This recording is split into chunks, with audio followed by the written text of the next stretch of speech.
The 2014 Ford Taurus SHO. The 2014 Ford Taurus SHO only brings minor updates to the Speedy sedan's active safety technology, and a new setup for the wheel-mounted paddle shifters. The SHO still wears its standard 19-inch wheels and exclusive exterior styling with pride, happy to explode from any stoplight with the full force of its twin-turbocharged EcoBoost engine. A near-equal 55-45 front-to-rear default split for the SHO's standard all-wheel drive traction really performs miracles on this large and tall sedan's handling attitude and eagerness. The SHO looks like, feels like, and drives like the best Taurus out there for a reason, it is. The SHO still brings hundreds of unique touches to its performance credentials, interior luxury and tech sophistication versus the base models. No one likes a stripped-out car. Years of driving is no fun when forced to stare at all the blanked-off switch holes, and driving a modern Ford without the touch controls and other tweaks can lessen satisfaction over time. If missing a decent radio, what other extra tech or performance was left on the table? Luckily, the SHO acronym might as well mean everything, because that is what this roomy and wide hot rod brings as standard. No more regrets, other than the updated performance pack or the adaptive cruise control that are on the options list. A two-fair of new arrivals from Chevy is set to bring some pressure to the SHO nearing the end of this model cycle, the new front-drive 2014 Chevrolet Impala and the rear-drive 2014 Chevy SS sedan. With pricing that is a bit steep for the handling or sprint pace, is the 2014 Taurus SHO still the hero car that Ford needs at the top of its sedan range? Click past the jump to find out. Exterior. The Taurus SHO is updated with new lane-keeping alerts for 2014, but besides that active safety tech addition, the legendary super high-output model is completely carryover outside. This is not great news, because despite low-beam xenon lighting and some kind of DRL accent in the lower bumper corners, the styling of this big bruiser really needs LED accents that are decent and a better nighttime light graphic. The squinting SHO lights are still tasteful, and the new grille is far better than the twin-bar grille that the car launched with. It still seems huge, with a ride height that offers a stance much more like the fuddy-duddy AWD Chrysler 300 than the sporty and low 300 SRT versions. Almost all SHO models ship with the performance pack at this point, which is important to upgrade the wheels from the cheap and boring 19-inchers that come standard on the SHO. The dings keep coming, unfortunately.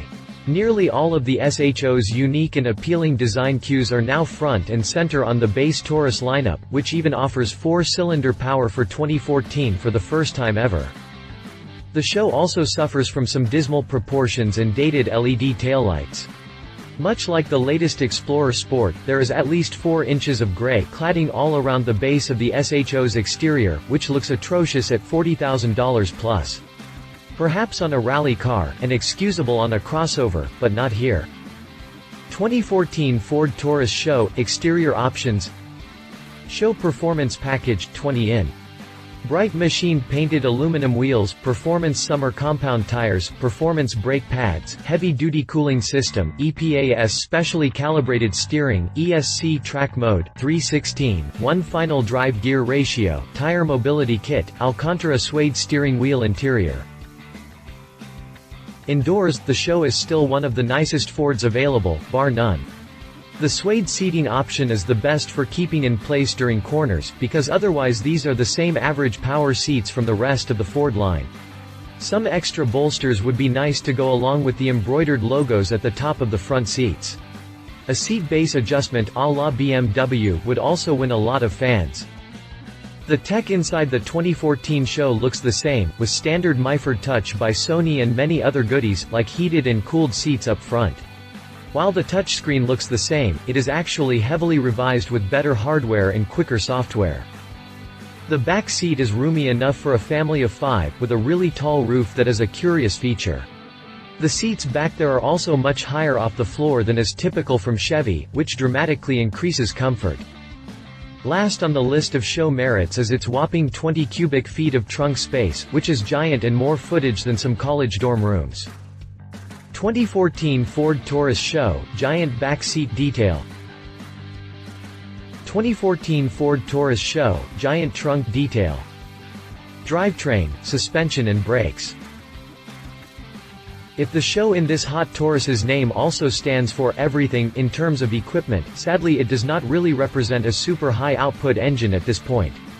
The SHO's exact EcoBoost engine has been a huge hit for Ford in the Explorer Sport and the F-150 trucks, so claiming this one has better specs is a misnomer at this point. 60 miles per hour is just a floored gas pedal away. The EcoBoost makes its full 350 pound-feet of torque from just 1,500 revolutions per minute. Top speed is an estimated 130 miles per hour, limited. Why no performance updates? Worth remembering about Ford is the Panther Crown Victoria platform that endured 4 decades on the market with the same rotten transmission whine and a V8 whose specific output would make a leaf blower blush with pride. The silly thing about Ford's lack of updates to this potent and ultra-strong engine design is that the twin turbos are ripe for an EQ upgrade, a better boost manager, different internal turbine vanes, a better air box, the list goes on. All of these things seem like they would take a DIY guy about a week to decide on and install, leading to an easy 500 horsepower for perhaps $1,500 in modified parts. Heck, even a $300 EQ reflash could liberate at least 75 more horsepower in 10 minutes. This is good news for buyers, and somewhat discouraging news from Ford.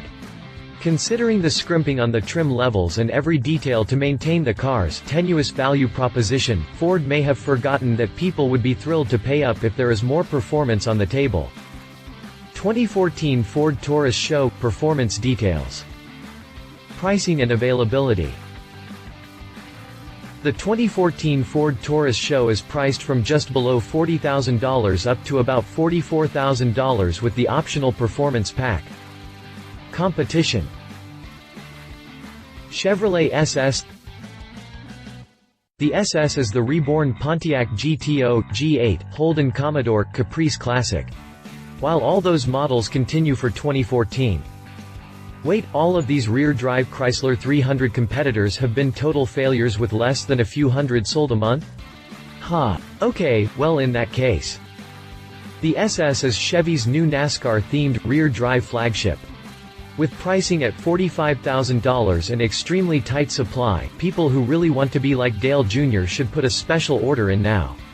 Arriving to local Chevy dealers from its assembly plant in Australia is a bit trickier than sending cars down from Ottawa, Canada. Chevrolet Impala.